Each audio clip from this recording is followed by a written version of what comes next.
I caught you. And I can honestly say, I'm not mad at you. And before I expose you, let me explain why I'm not mad. I believe in freedom of speech. And YouTube is great because they gave me a platform to stand on, to express my thoughts and allow me to express my rights of free speech. And let's be real, they own the platform. They paid for it. It's theirs.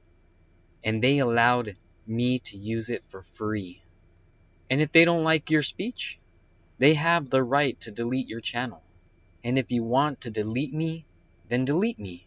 But don't manipulate my channel and emotions.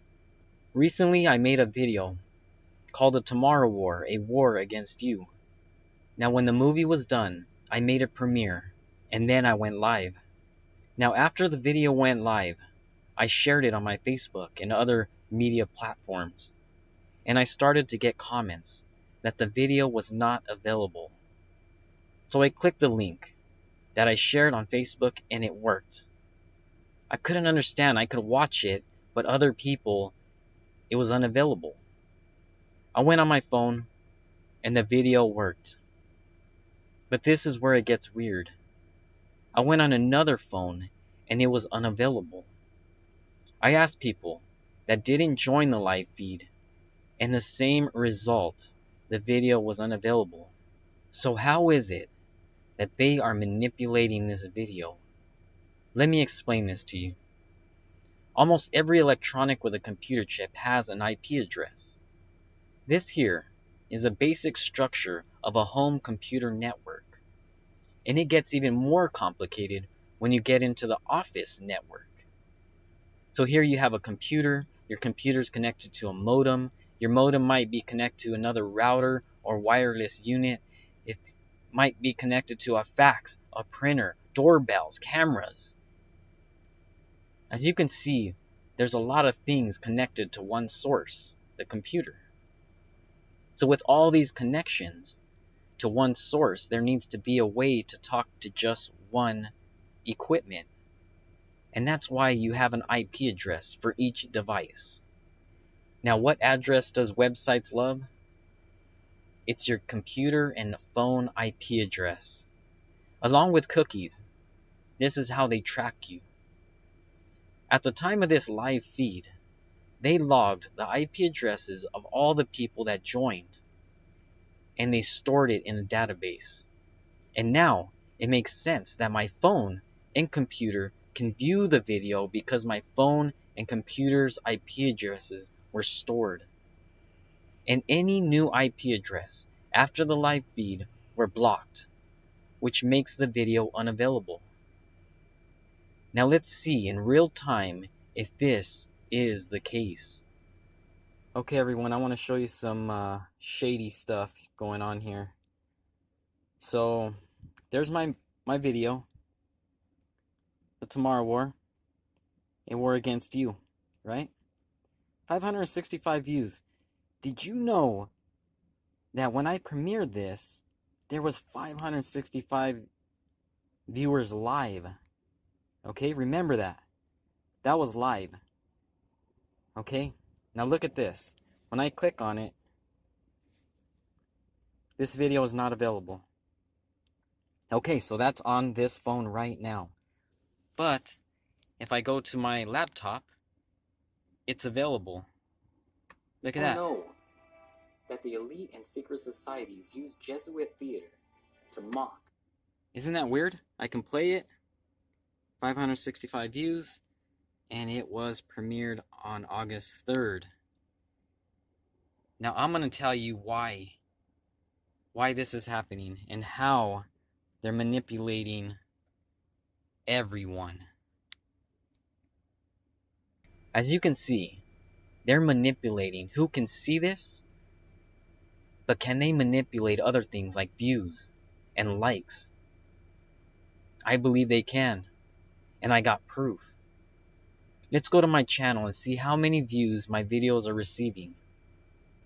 Now, according to YouTube, I have 410 views on the 2021 halftime show Explained.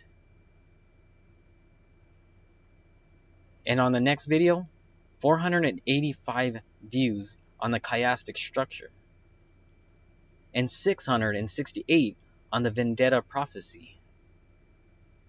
Now here's video footage that I recorded when I went onto my YouTube channel on my TV. As you can see, it says it has 56,000 on the 2021 halftime show Explained. On the next one, it says 42,000 on the chiastic structure, and 79,000 on the vendetta prophecy. Now once again, I'm not mad if they delete me, but don't manipulate the numbers and availability. Now what's ultimately wrong with this? What's wrong is a manipulation.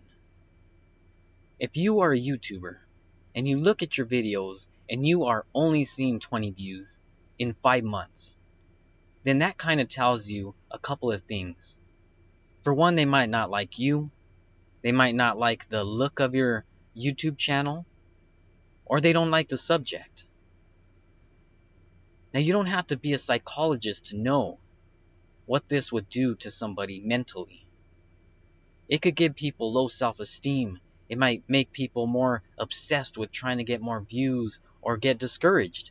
Maybe do what they wanted to do, but you did it for them. You give up and you delete your YouTube channel. Let's turn now to a social media story that has been generating a lot of reaction, including anger, over the past few days. It's in response to a study Facebook conducted with hundreds of thousands of its users. The study in question goes back to 2012, when Facebook manipulated the incoming content of pages belonging to almost 700,000 of its users for a week without telling them. It was designed to see how people's attitudes were affected when they read either a stream of more positive posts or more negative ones in their so-called news feeds. The results were published in a respected scientific journal in June. Now, not only does this manipulate the YouTuber, but it also manipulates the viewer. Because let's be real, some people live by trends. If it has low views, some people won't even watch it. And it's always the stupid videos that have millions of views.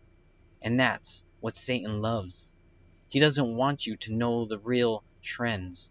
The real trends that millions are learning the truth about Jesus. The truth about the mark of the beast. The truth about the Antichrist. And that this Antichrist is here now.